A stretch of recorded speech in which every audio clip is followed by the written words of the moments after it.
എടാ ക്യാമറയിലേക്ക് നോക്കണടാ. ഉം. നേരക്ക് നേരക്ക് നേരക്ക് ഉം. നേരെ നിക്ക് ചങ്ങായി.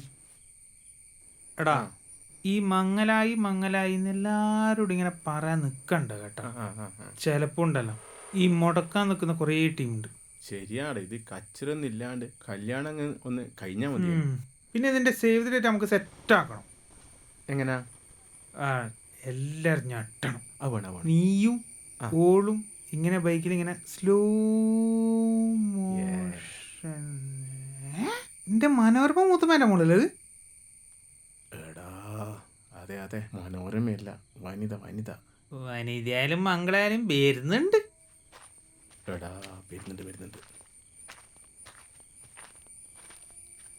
ആയിക്കോട്ടപ്പാ, കല്യാണമായിട്ട് നമ്മളോടൊന്നും പറയണ്ട. അതൊന്നും ഇല്ലണേ, നേരിട്ട് കാണുമ്പോൾ പറയാ വെച്ചിട്ടാണ്. അല്ലാണ്ടെന്നാ കണ്ടസാ, വെറുതെ നിങ്ങൾ ദേഷ്യം പിടിച്ച് ഒരു നേരിട്ട് കണ്ടിട്ട് പറയാന്ന് വെച്ചിട്ടാണ്. അല്ലേലും നമ്മളെ ദിനുവട്ടം നമ്മളെ മറക്കൂല. അവർക്ക് സ്വന്തമായിട്ട് പെങ്ങളില്ലാത്തോണ്ട് ഞാനല്ലേ പെങ്ങളെ സ്ഥാനത്ത് നിൽക്കണ്ടേ? അന്റെ സതീശേട്ടനല്ലേ അളിയന്റെ സ്ഥാനത്ത് നിൽക്കണ്ടേ? അല്ലേ ദിനുവട്ട? ഭയങ്കരം തന്നെ. മംഗലം നമുക്ക് അടിച്ചു പൊളിക്കണം. ദിനുവട്ടിന് പെണ്ണ് കിട്ടൂല, ദിനുവട്ടിന് 10-35 വയസ്സായി എന്ന് പറയുന്ന എല്ലാരെയും വിളിക്കണം. പിന്നെ ഡ്രസ്സ് എടുക്കാൻ നിൽക്കുന്നയാണെങ്കിൽ നമുക്കൊന്നും വേണ്ട. പിന്നെ എടുത്തു തരാൻ നിൽക്കുന്നയാണെങ്കിൽ അനക്കും എൻ്റെ സതീശേട്ടനും ഒരേ കളർ ഡ്രസ്സ് മതി. അല്ലേ സതീശേട്ടാ? അനക്ക് കാര്യം വെച്ചാൽ മതി. ഓ, കളറ് വരെ സെറ്റാക്കീന്. കണ്ട അളിയൻ്റെ സ്നേഹം. പിന്നെ ഡ്രസ്സ് എടുക്കാൻ പോകുമ്പം 2 ദിവസം മുന്നേ പറയണം കേട്ടാ. എൻ്റെ സതീശേട്ടന് ലീവ് എടുക്കണ്ടിയാ.